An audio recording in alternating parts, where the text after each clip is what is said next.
Welcome to Beyond the Game. My name is Gregan, and today I'm chatting with JohnOnCam, Sidemen's cameraman. I was going through the school of con. I think I was like one of the first people that con's taken on as like a kind of like a mentor role. How did you meet Con? Me and Con went to the same college, and at no point were me and Con ever like really best mates. We were just really interested in the same silly memes, and we would just turn and be like, "Hey, have you seen this one?" And he'd go. So is there any point where you turn up to a shoot, you haven't got a clue what you're doing, and then you just turn up and work it out there, or do you tend to know before you turn up? So in contrast to the normal film industry, we don't really have like pre-light days or anything like that. We've pulled things off in like 2 to 3 hours normally. I think I've probably got must be over 1,000 hours of Rocket League.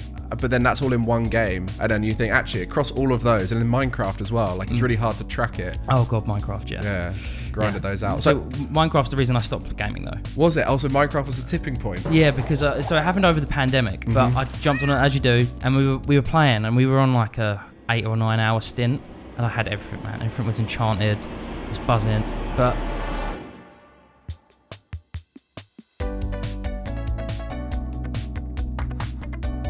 John, welcome.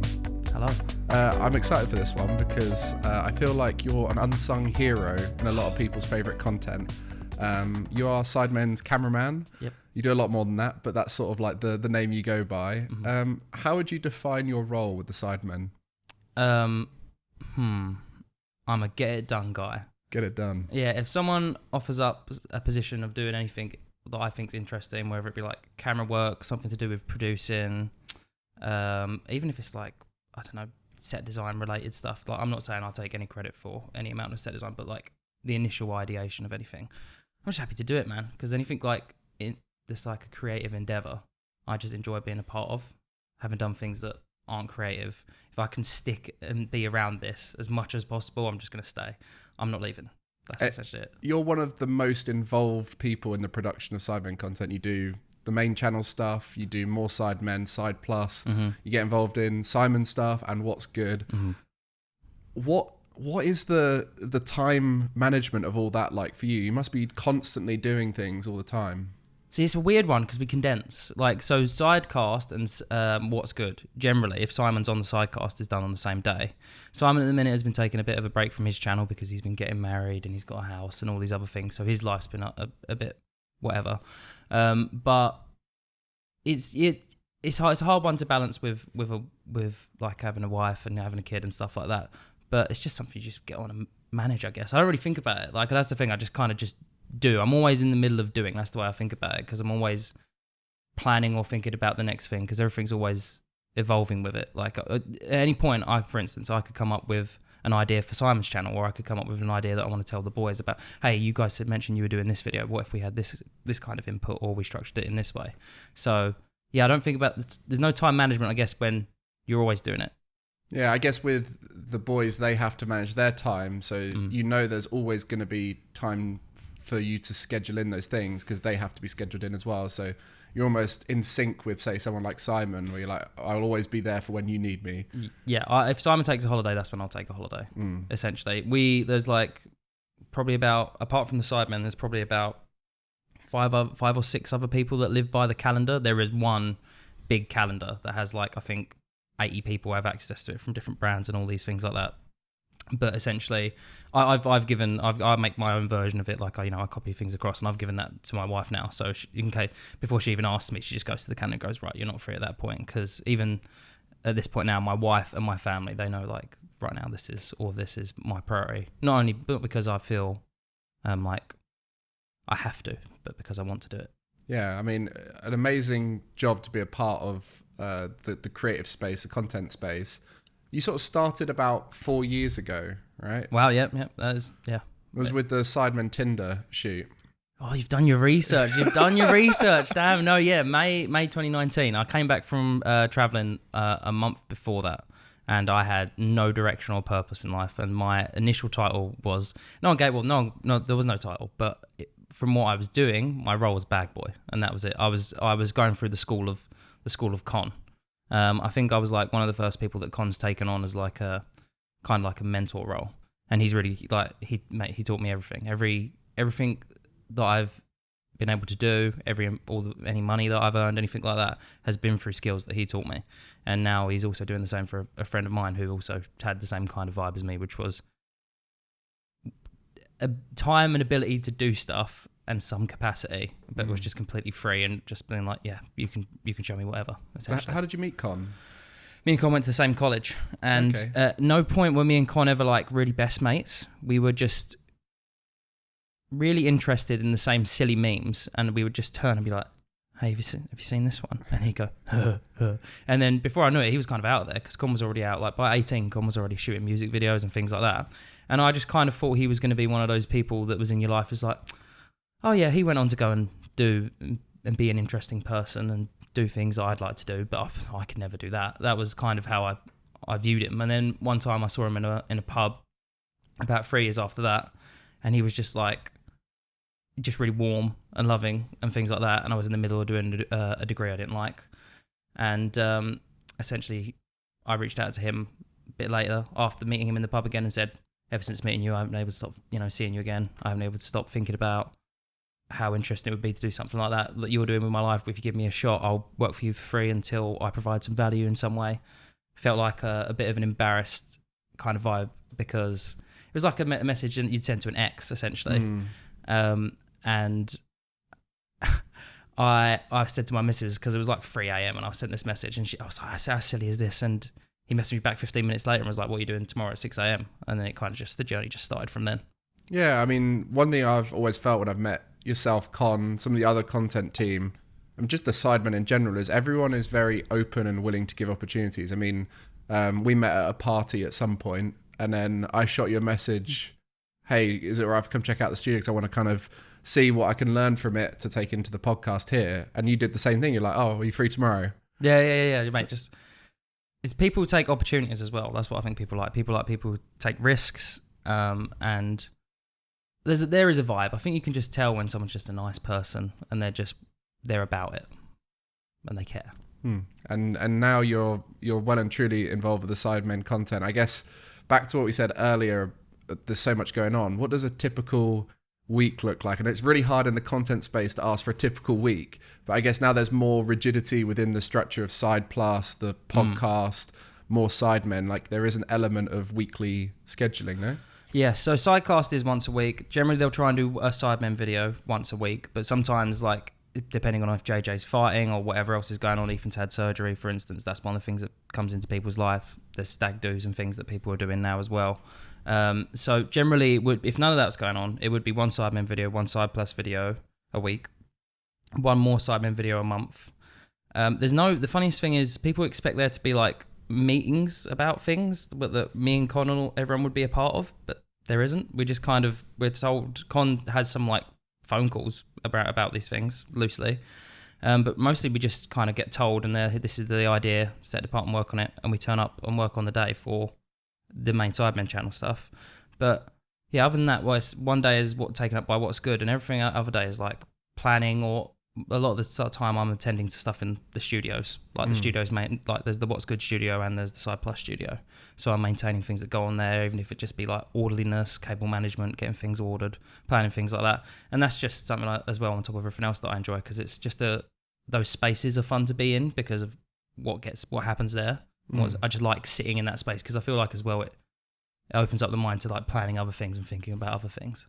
Yeah, and with those kind of shoots, the Sidemen shoots, if I'm not mistaken, one of the Sidemen will take on the video and sort of plan it, and Correct. Then you kind of work for them. And so is there any point where you turn up to a shoot, you haven't got a clue what you're doing, and then you just turn up and work it out there, or do you tend to know before you turn up? So in contrast to the normal film industry, we don't really have like pre-light days or anything like that. So the hardest ones the ones where that's been the hardest has been like game shows and stuff, because generally most game shows they're prepping that stuff weeks maybe. Like I would assume it's the same with the gaming events that you can imagine. The production's there, they've got that whole setup, they've run tests and everything like that. Most of the time one of those big scale game shows we've just done on the day, like we've turned up like, and normally as well I'd say the turnaround time's like 4 to 5 hours. Like that's us pulling it. We've pulled things off in like 2 to 3 hours normally. But yeah, we'll know the title of the video, like the extended crew. Con probably has a bit more know-how, and sometimes he'll do a graph and we're like, yeah, just do it. But I like that. it's a high pressure environment, but we all work really well together. We all know each other's strengths and weaknesses, and there's a general flat hierarchy across all of it as well. So if you want to suggest anything, whether it be creative or to the structure of how we're going to shoot it, you can, and no one's going to be like, hey, that's out of place for you to say that. Whereas on traditional film stuff, I've heard and seen things of that nature happening, and don't really enjoy that. Yeah, go through the chain of command and make sure you don't come in and butt heads with someone who's higher than you. Yeah, I mean, the interesting vibe I get is that everyone goes above and beyond because you're all part of something special that you want to keep going for. But I've always wondered, from a business side of things, how are you employed? Are you day rated? Are you year long? I'm not employed. I'm freelance completely. So you're freelance. So who do you freelance for? Is it Con or is it Sidemen? So for ages it was Con, and now it's Sidemen. So I just invoice them directly myself. But it's technically now it's like loads of different entities, and it's getting into maybe what more the tax man would be interested in. But it's more like because technically the Sidemen channel is kind of different, a business to Side Plus as an entity. Okay. And then What's Good's a completely different entity, and Simon's own channel is a different entity. And then every now and then I'll come and work with other YouTubers or whoever. If time allows, I'll work with anyone. With me and James have done stuff with Tommy in it, which has been really interesting. James is doing stuff for Sorry, their group channel now. But yeah, it's fairly simple and straightforward when it comes to invoicing and all that. Yeah. Because I guess with the way I was thinking about it is when you're managing the studio, as you mentioned, like a lot of the stuff you do, you go above and beyond, would just be, a part of a normal employment where it's like, make sure you get the job done across this month. So I guess you kind of include that as part of your mindset for the invoice. You're like, okay, I do 2 days a week for this person. So if I need to do 3 days, 1 week, 1 day the next week, it is what it is. Yeah, it's a weird one with that because I think there's like just a level of trust they have like with like more core members of the team where they know we're not going to take the piss. They know that if I invoice for something, I've gone out and done it. Like I'm always second guessing. I'll be like, did I really do anything that added value to them on that day? So yeah, because I really do believe in Sidemen as a project and as a lifestyle. So I am obviously everyone has like there is a monetary incentive for everything that is related to it, but I also am just interested in the outcome of it and how far it goes, because so far, other than Love Life, obviously, it has been one of the biggest adventures of my life. Speaking of Love Life, you've had quite a few events recently in your life. It's been a big year, yeah. You've kind of had that big adulting year, house, baby, trying to find out how to balance that with work. Yeah. What's that been like for you? Well, yeah, so I got married in August of last year, and then February house, April. Oh my God, I want to get this right. April kid. Yeah, God. Yeah, I've not had a lot of sleep because, he's 7 weeks old now. And then also bought my first car as well. So it is really, I feel like I've got a whole new identity over the course of year. It's been, yeah, that's a good word. It's been an adult year. And I'm kind of figuring out who I am as an adult now, because a lot of the things identity-wise that I used to do, I no longer do. So I'm catching up with that at the moment. Yeah, I guess the sort of party lifestyle, I've got to go home and make sure I do my bit as a dad. All those kind of things are coming through now. And typically freelance careers are quite tricky to juggle with a family life. But I guess you've kind of got a freelance career which is more stable in the sense that you've got that regular weekly activities. So with that kind of stuff, are you taking more time off in those early weeks for the baby? So I didn't go on maternity. It was important for me to get back into it for me as quick as possible to figure out like how to make my life as stable as possible. And I knew that May was going to be a particularly heavy month for like work, and just coming off the end of April. He was born April 19th. But I knew that this June, there's not a lot of Sidemen shoots and a lot of things going on. So that I just I've delayed it. But so again, I'm freelance as well. So I have to earn money. If I take time off, I'm not earning money. But in terms of like things, when you said party lifestyle, it's funny because I wouldn't even attribute it like the identity shift to the party lifestyle. What we would what I has changed a lot is I would just be out and stay around places just in case like someone would have like a random brainstorming session, all that. Because in the middle of you just hanging out with people, all of a sudden someone there's important conversations that happen randomly. And if you're not always around and you're not there, you can miss out or not be a part of that. And next thing you know, an idea's run away without you or something like that. There's not no major big examples I can think of, and it's not like anyone would aim to leave anyone out. That's not what I'm fair at all. But I've got massive FOMO. That's what it is. I've got a big FOMO for we could have talked about this. We could have done that. But obviously that is supplanted by having a son, which is, again, we were talking before the podcast just today. I removed a massive bogey. And that was we were buzzing, me and my wife. We were just like, he's had that bogey for ages. This is sick. Now I can breathe. And now he can breathe. Now he can breathe, mate. He grunts all the time when we're trying to go to sleep. Sorry, podcast listeners there. My bad. No, I mean, the whole parenting thing, I think that's it's quite a scary part of the online world where I don't think many of us knew what it was going to look like. It's the same thing within esports. You're seeing a lot of, broadcast talent, players and stuff. They're getting married, having families and everything. And it's kind of, we get into that time where a lot of the YouTube generation, the streaming generation, the gaming generation are adulting now. Mm-hmm.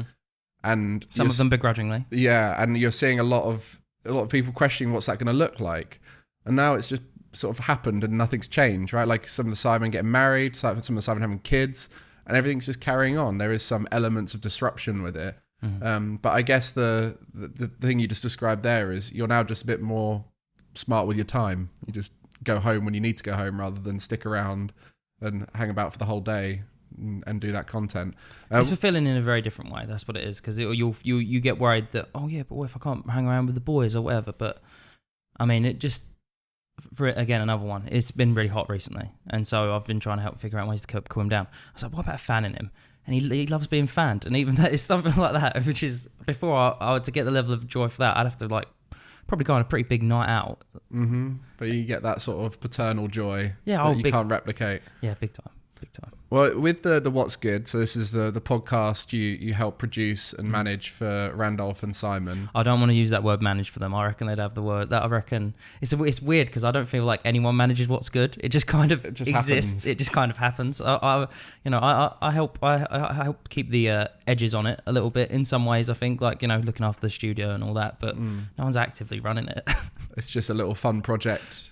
I mean, the way they've described it is they just wanted to do a podcast, and they did that before podcast became the big thing. Mm-hmm.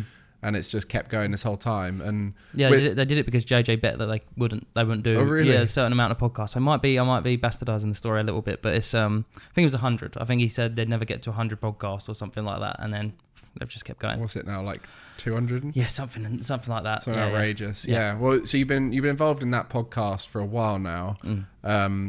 With What's Good. What's your views on the sort of angle of that podcast? Because it is very relaxed and very chill, which is not typical within the content space now, which is very algorithm driven and focused on just rushing the content, keep the attention on. I love being a part of it more than anything else. Mainly because it's like another staple project that's in my life, and that's great mentally and financially. Just saying that. But it being so chilled out just makes. I think it makes the content better again, and it is in counter to, like you said, everything else being so uptight. So in terms of like Sidemen, there's a lot of pressure on that, and maybe even Sidecast, there's a lot of pressure on the stuff that goes on in the studio, the game shows. It's just great to just go on, turn on the cameras, and just everyone just kind of be like, yeah, whatever. Yeah, there's people might enjoy this, they might not. Having the reputation of being the shittest podcast. It's such an easy place, because where are you going to go from there? Yeah, because I think they've described it before as they don't care if anyone's listening. They just want to have a chat an hour or two every week. And if people listen, they listen. And I guess that's a good mentality to have in the content space. Mate, and it's really funny as well, because being who they are, with such a podcast, again, having the bad well, it's not even a bad reputation. It's just a reputation of not being too great. But they can get all these big guests on and all these interesting people like Jamie and things like that. And for them, it's refreshing just to go on and have a chilled out chat. It exists in its own space. I don't think there's another podcast that I can think of that's quite like it. Well, let's go back to early John. So you mentioned the transition through university into the content world, and how that was like a sudden swing for you. So what was the projection of, what's next for teenage John? Like, what were you looking to do? Mate, I was so aimless.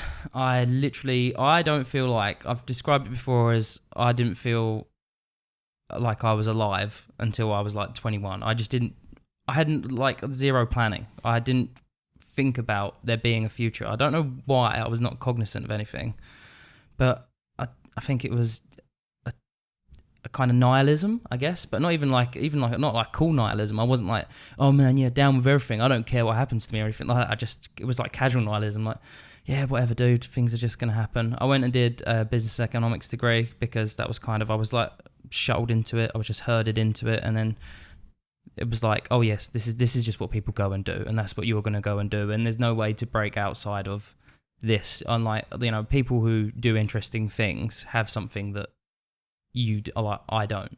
So I'm not going to be someone who gets to do something interesting. That's kind of the way that I thought. I really kind of view anything that happened pretty much pre-meeting my wife as not great. Everything I feel like has been on an upward trajectory since I was about 21. And I think that's just because I started like showing up for myself and started taking my life a bit more seriously and having ambitions. And then, luck is always an element in all these, is just meeting people who made me realize that the special thing that they had, that I thought they had that I didn't, was just like a sense of responsibility and just, actually doing things. Yeah, with social media, it's so easy now to look at other people and think they've got this crazy life. Like I've been struggling a little bit recently in the esports space, and I had a call with someone the other day, and they opened it up with, oh, you must be doing some amazing stuff right now. And from their point of view, no news was, oh, he's always doing something amazing. And it's like, well, no, the last 6 months I've not done anything really. But then from the outside, like no one's going to blast that. By the way, I'm still doing nothing. My life is not full of anything right now. And so you look at those people and you think they got there through some like miracle journey that you've not seen, because you don't see the bit that happens beforehand. And like you mentioned, you met Con and through college, and then you saw him in a pub or whatever. If you told someone, oh yeah, just go walk up to someone who's doing something great in a pub, they'd be like, well, I can't do that. It's like, well, I didn't know I could do that either. It's just random. It just sort of happens. A bit of luck. Yeah. Yeah, the thing is, you got be in places to make these things happen though. You kind of have to, because one of the things I just sat at home all the time. I wasn't even doing anything that interesting. I was just a series whore. I loved watching TV series, and I'd watch them back to back to back to back. Like I think I watched like the entire American Office across 3 days at uni, just because I was like, yeah, this is what I'm going to dedicate my time to. But like at some point I was just like, how am I ever going to have an interest in life if I'm not going and being anywhere to meet people who can make it more interesting as well? So like even going to the pub or going, like it's like when those times when you feel like, oh, I can't be bothered to go to that, you probably should, because there's probably an adventure like waiting for you there. There might be something that happens. So like there's this whole series. It's the butterfly effect, isn't it? You're opening up the opportunity for all these crazy things to happen if you just go to that one thing. Yeah. Well, it's you get lucky, but you make your own luck kind of idea, isn't it? It's like you can be unlucky for 100 events in a row, and the 101st one is the one that does it. But if you only go to 100, you never get that 101st moment. So you just have to sort of put yourself out there. No, it's interesting. I mean, you mentioned a little bit about being a series whore there. Were you much of a gamer growing up? Yeah, so I had my first real addiction to anything with RuneScape. Okay. I was seriously into RuneScape, and noticed as such when I had broke down to my parents and said, I think I have an addiction. You need to take away the computer, which they did. Because I would just, mate, I was dreaming about it. I would do it all day. I was in the Grand Exchange in Varrock. I was trading all day. I thought I was like a kind of a merchant. Mate, it was all I cared about for so long. And like, I have like in me now, like desire to, if it ever comes up gaming, I always just think immediately about RuneScape. I'm like, maybe I'll just go log on and just go look at my account and go and see all these things. But then once I got an Xbox, it was Halo 3. Halo 3 was the game. Did you ever play Halo 3? I've played it, I've dabbled, but I've not played it at the time. It's always been at a mate's house or whatever. So I've always been like a casual here and there Halo 3er. Yeah, well, the thing is, with all my accounts on gaming, I have a lot of hours played. Like all the CODs, I had like 40 hours played and all those things. So I did eventually like become really into gaming. But I don't have really good hand-eye coordination. I am a scrub. I'm really not. I used to play with guys who were good because I was always they knew I'd always be online, so they would always just with someone to talk to. We won't have him in the team, but he can be in the chat kind of thing. But Halo was the only time I had actually any kind of interesting thing happen with gaming wise. They had this thing called Bungie Day, and you had the chance to win recon armor, which was the armor only the developers of the game had when you were out and about. And if anyone ever saw someone recon, you'd be, oh my god, I used to freak out. And so Bungie Day was this day when there's like 300,000 people in the playlist, but I can't remember, only like 10 or 20 people in the world would have the chance in some way playing this certain playlist to win recon. And it was going to be like whoever landed the most sticky grenades, the most kills, the most games won, the most points overall for the different, so it's like team deathmatch and the like, I don't know, snipers and shotguns, like these different ones who got the most points. And I played from the second the playlist opened to the second the playlist ended. And I went to bed and I had a dream that I had won. And like I remember waking up and I ran over to my Xbox and I turned it on and I had the recon armor. Oh, you actually did win. And I did win. And I think like it was so weird because like I thought that there would be like someone would come up going, congratulations, here's a message, here's whatever.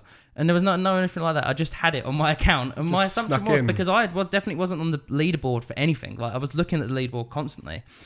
And it's either that I played the most games in the world because like my mum, because you know, my mum's on side for all this kind of thing. She brought me food while I was like playing. Like she would just serve me like dinner and things like that while I was so I could complete the mission. But yeah, I ever played the most amount of time in the world in the playlist in 24 hours, or I had the most just general matches that were played. But yeah, that was the height of the career, I think, when it comes to gaming. After that, I've played a lot of Rocket League, but again, man, I'm just a scrub. I've never been able to. I have so many hours on games that I'm not good at.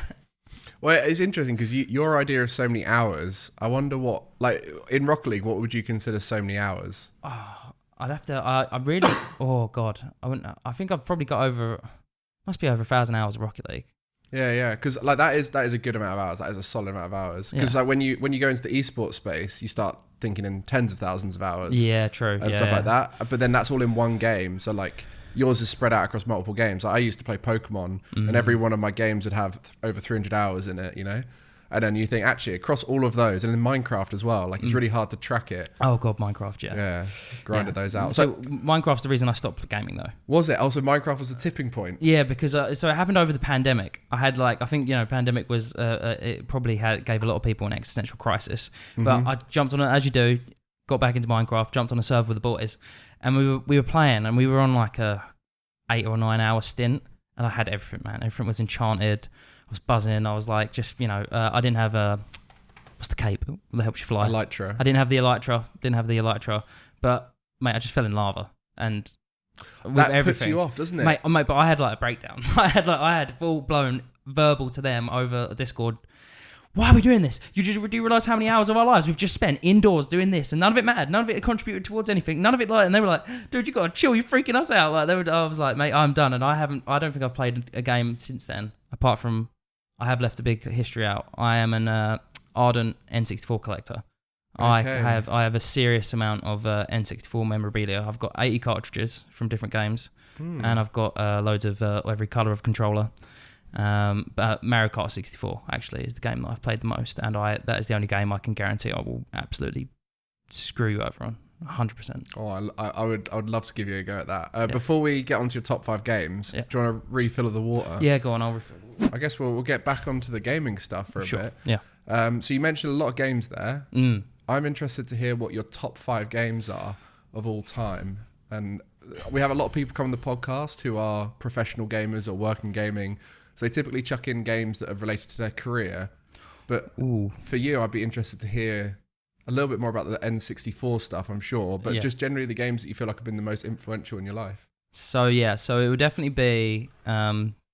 number one, just through sheer playtime, has to be Mario Kart N64. I used to have people over in my uni dorm. Sorry, one sec.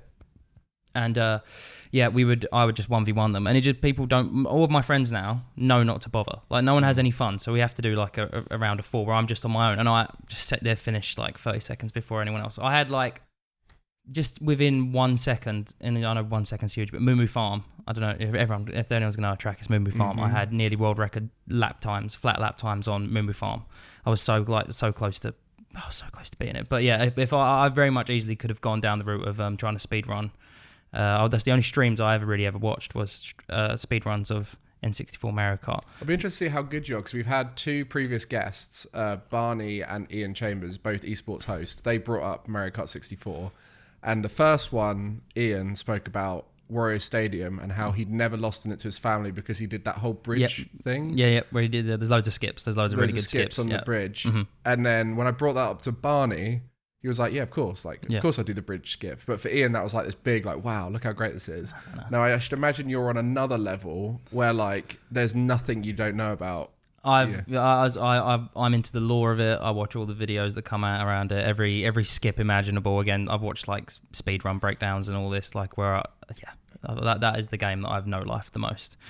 I'm going to go home and play it now that we've talked about it, actually, because it is collecting dust a little bit since my son's been born. But I'm going to definitely teach him and show him how to play that. But yeah, that would be number one for sure. I'm gonna probably commit a sacrilege here, and I'm just gonna say I can't pick between Majora's Mask and Ocarina of Time.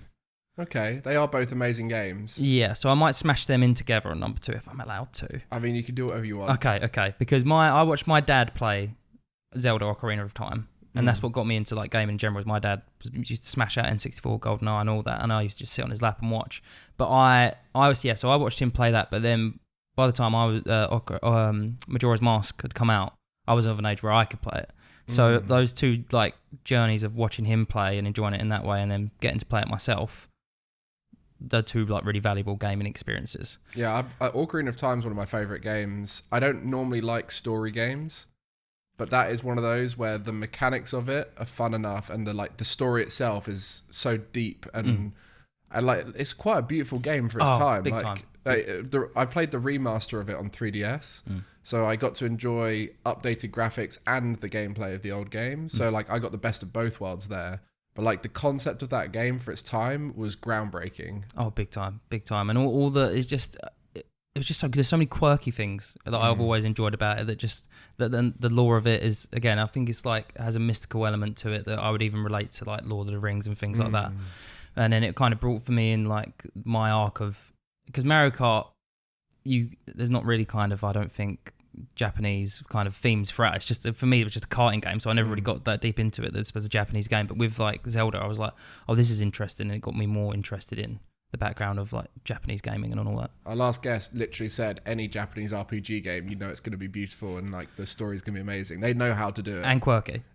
Yeah, there's my favourite one, and one of my most valuable complete in-box N64 games is Goemon Mystical Ninja 2. And never heard of it. Yeah, but Goemon, what Goemon, was it Goemon's Great Adventure? I can't believe I forgot this, but the first one. There's so many weird things in that game that I just remember that like were found at all that odd stuff in those games was foundational, I think, to being a bit more creative as I got older, because I liked those quirks. Where we at? We were number two, right? Well, you kind of put 2 and 1. We're so number 3. I'm gonna have to say Halo. I would have to say Halo because that was then. Are you counting RuneScape? Well, you can put RuneScape in there if you want. It literally is up to you, because you mentioned RuneScape in both a positive and a negative way. Yeah, that's a good point. I don't think I can, because of the addiction level, and also because I ended up botting on RuneScape. I ended up botting 5 level 99s after the fact. No, I think that one I'll admit that to this. So I'll go Halo 3 at number 3, because Halo 3, I wanted to buy an Xbox primarily because of a series on YouTube called Arby and the Chief. Okay. And it was this guy who did like voiceovers of the Arbiter and Master Chief like dolls, and he made like his own like lore for it all, and that just made me really want to like play anything that was to do with Master Chief. So I was like, Mum, you gotta get me an Xbox. It's the weirdest reason anyone's probably ever bought an Xbox, is because some guy was playing with dolls on YouTube and created really good lore. But yeah, man, I played so many hours in the storyline, and that's the only game that I could really say, apart from any N64 ones, where I just really love the storyline. The plot. They definitely skip out on them now in shooters. Big time. Like some of the early Call of Duties, like World at War and those kind of games, they were really good storylines, and now no one plays them, so they don't bother putting the time into them. Yeah, some they don't even put them on loads of games now. Even when they say, there was an instance recently where I can't remember which game said they were going to put it in. Was it Overwatch 2 said they were going to put a storyline in? Potentially, yeah. Yeah, but I mean, the story mode in, I think it was some of the James Bond games, were some of my favorite early stories. You know, going through Nightfire and like just the immersion you have in it. Those were the games. Those are the games I really enjoyed. Halo 3, the last mission is the best ever, I think, multiplayer campaign mission on any game. Like you could play it with 4 people, and so you've never played the campaign of Halo 3. I've watched people playing it. I'm not vicariously through others. You got at some point, you and 3 other friends, or anyone and 3 other friends, has to play the last mission, because it's a driving mission, and part driving mission, part shooting, part first person shooting mission. But it's just, I need to do that as well now. I need to get the boys around. I've got a birthday coming up. I'll blackmail them into it. I'll say, look, boys, come on, it's my 30th. I've got you back into gaming, for better or for worse, of this. You have, big time. So we got Mario Kart 64, Ocarina / Majora's Mask. Maybe have to ask you to make that 2 and 3, but we'll let you off. Okay. And then Halo 3. So you got 2 more / 1 more. Yeah. Okay. We'll do one more. What is? I feel like Minecraft and RuneScape, had they ended on better terms, would have been straight in there. Yeah. Minecraft, I think, I don't know if I want to give it to Minecraft because it's such dang lava. It's just so, I feel like it's so broad and it's so wide as something to do. I feel like it's such a blank game. I think I would have to give it to GTA 5 because that's another game that I've got just an insane amount of hours on. I think I got to, like, in the first year, like online level 135 without really thinking or trying about it. Yeah, like just naturally. Complete the campaign for that in like a day when it first came out of uni. I really didn't spend a lot of time actually in uni thinking about it. But yeah, no, it was, GTA 5. I used to just spend like up to 5 hours driving around, just like not even online, just cruising around trying to do stunts and all things like that. All the kind of things now that people get clips of online, I used to just do on my own in private. There's so many wasted things that I could have got, but hey ho. Oh, solid top 5 though. There's a lot of regular games that get brought up in there. Like Halo 3, I think is probably our most said game. Yeah. It's been very influential in a lot of people's lives. We'll go back to the story of John. Oh, here we go. Because when you first started working with the Sidemen, you didn't really know who they were. You went along to work with Con, like you said, you were helping him out, and you thought it was sort of more like music videos or something like that. What was your first impression of the Sidemen, especially considering it was the Tinder video, which I guess is more on their extreme end of their humour? What were you thinking about them? So the weirdest thing is that I was really into YouTube, but I was into American YouTubers, like iDubbbz, Filthy Frank, all that kind of thing. That was what and like Philip DeFranco. I'm trying to think of other ones. Jessica Negri, all this kind of thing. Oh, Kasim G, stuff like that. And then I just don't know what it was. I've never really been a fan of like British TV either. So British like YouTube as well. I was like, I'm not going to really bother with anything like that. And I think as well back in the day it was like Alfie Days and all those kind of guys. And I think they were more like, to my memory, I always thought they were more like couples channels rather than like comedy things. And I was like, yeah, this is not really my vibe.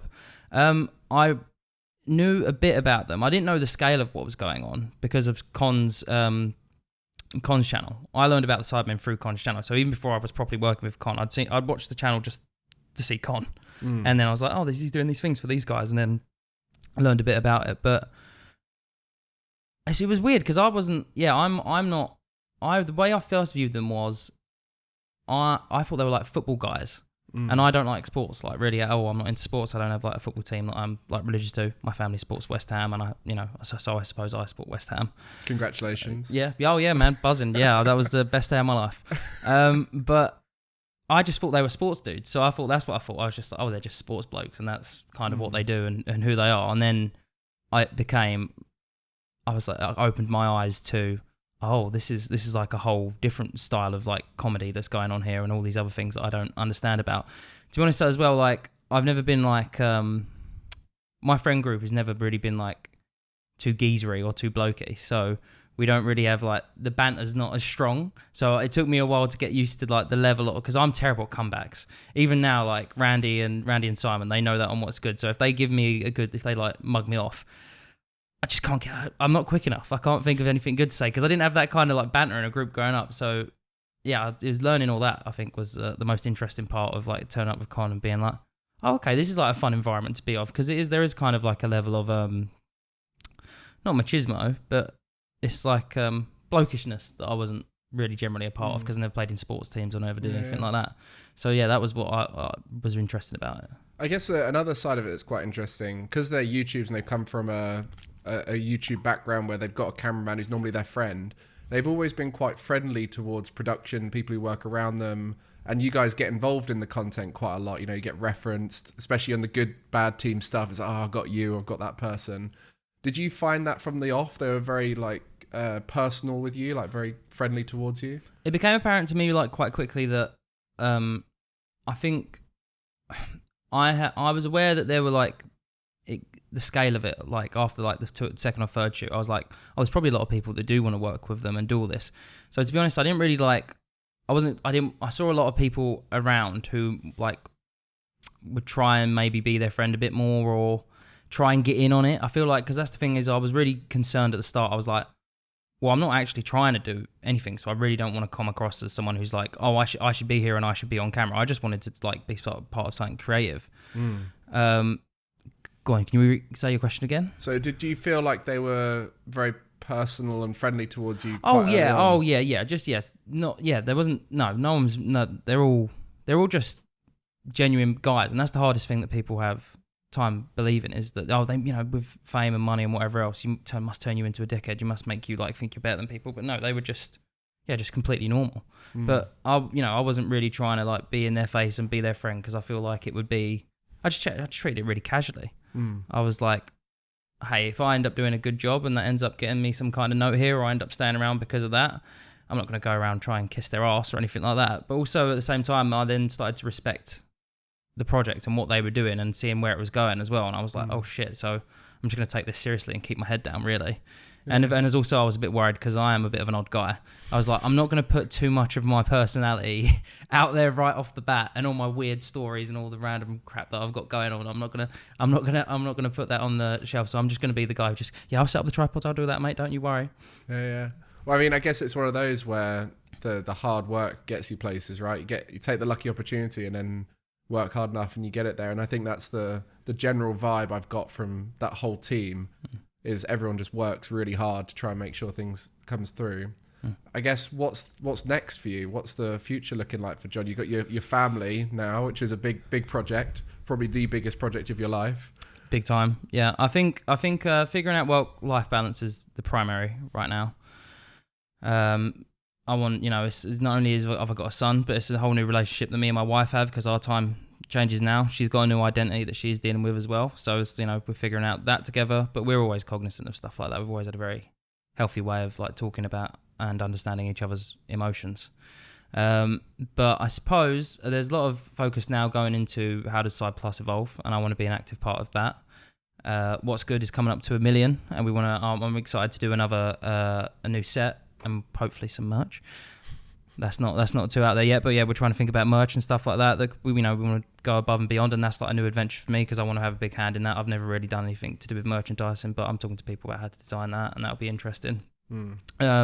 Simon now, he wants to get back on his channel and back on his grind, so I'm really interested now, because we did a video, the 100 fans take penalty shootout video, and that was like a bigger scale, and he loved that. He was, because we'd kind of been meandering like game shows, stuff that was of a level, but he wanted to do something bigger. So I think when the channel now, when he wants to go back into overdrive of it, I think he wants to do more stuff like that, and that is high pressure. But at the time, sometimes I can hate that stuff, but it's so fun once it's all in action, when it's all, even when the ball's rolling, not even when it's done, and when I know that it's gone well, while it's all happening. I kind of love the chaos and the challenge and the mental stress, because you learn the most about yourself and you grow the most when you're challenged. And if I'm not challenged now, I feel really bored. Yeah, I guess you kind of there was something Will and E said. I went to the podcast show recently, and he was doing a panel, and I thought he summed it up beautifully, which was learn how to do things better, and then learn how to do that process quicker, and then repeat. And I feel like looking at your journey with content, that seems to be what you've done. You've learned how to do things, and you learn how to do it quicker and more effectively. You know how to do bigger things and do it more quickly, more effective. And then like with that, that's where the delegation starts coming in, using resources around you.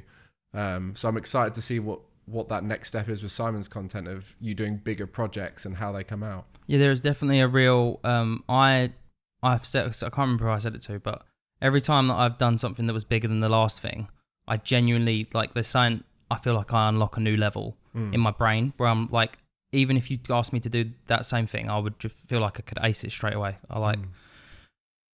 Yes, leveling up. It's definitely a leveling up. I've had to add some mana points or however we want to refer to it as. But and then in terms of what else am I going to do outside of Simon, because I suppose I should do something related to me. I think me and Con, we're thinking about it. We're thinking of doing a podcast.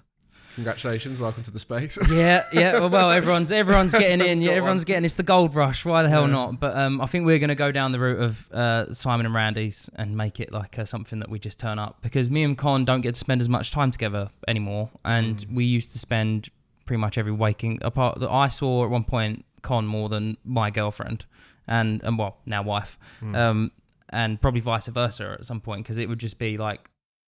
The way we used to go to shoots, we'd have to get up so early to like get buses and trains and things with kit. We didn't used to get Ubers and anything like that. And then we'd go and we'd be working on his channel because his channel was still growing. So it was all kind of really grassroots stuff that we were trying to do with his channel.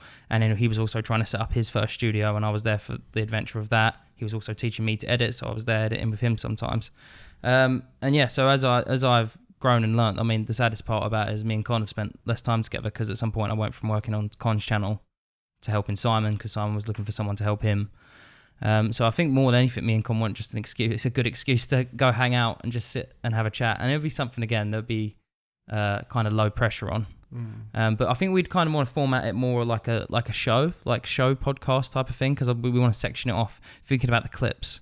So it'd be things like This Week in Tech would be like, it'd be, we'd try and break it up into those little elements and like really hit the, like we'd break the fourth wall in terms of, because it's a podcast that two cameramen are doing. I think it would be the people who would watch it kind of know all this stuff, and they like, so we'd be talking about, hey, we're going to try and farm the algorithm right now, and we're going to try and do this. So we try really just explain as we're doing it. And I think one of the mantras is going to be, we're going to try and sell out to Spotify as quick as possible. That's like, we're going to have all these things bare-assed and bare-faced. This is to make money, and so me and Con can hang out for 2 hours once a week. That's amazing. Will that go out on a separate new channel, or do you reckon that'll be out on Con's channel? Oh, well, that is yet to be explored with him. I think it'd be interesting. That's one to think about, actually. No, yeah, I'll talk to Con. Still got to fully flesh out that plan. Yeah, big time. We've got the camera. We've got the cameras. That's I have no doubt you have the equipment for it. No, that's the thing. Con was like, we talked about it once, and Con was like, just text me, like, I've ordered 3 new cameras. I'm just like, I was like, the pressure's on now. Well, I look forward to it, and I'm sure it will help with all the stuff you mentioned about being on camera. You said this is a fun experience for you being on camera. Get to test yourself, and what better way to do it than do your own podcast, because I'm sure everyone's getting better at having hour-long chats now that everyone's got a podcast. Big time. And obviously I've got such important opinions on everything that people need to hear all the time, and then they'll also be broken down into hundreds of clips that can be disseminated everywhere for more people to hear. Well, there we go, breaking that fourth wall again. We end the podcast the same question for everyone, and this one will be quite unique for you because of the way you've just spoken about gaming. We ask every guest, what does gaming mean to you? Oh, it can be a lot. Okay, I'm going to supplement my thing by saying the time when I start gaming again, because I do have in mind, I really want to play the new Zeldas on the Switch. I am dying to play. I've been dying to play them for years. I will play games again when there comes a time when I feel like I've earned a break. And right now, over the last few years, I don't feel like I'm quite there yet. I'd have to be on a beach somewhere with a Switch in my hand. I think that would be it. So, a relaxation tool. That's what gaming means to me. It's a tool for relaxation. Well, I look forward to hearing what you think of the new Zelda games eventually, and the podcast, and appreciate everything you brought up here. Thank you very much. Appreciate it.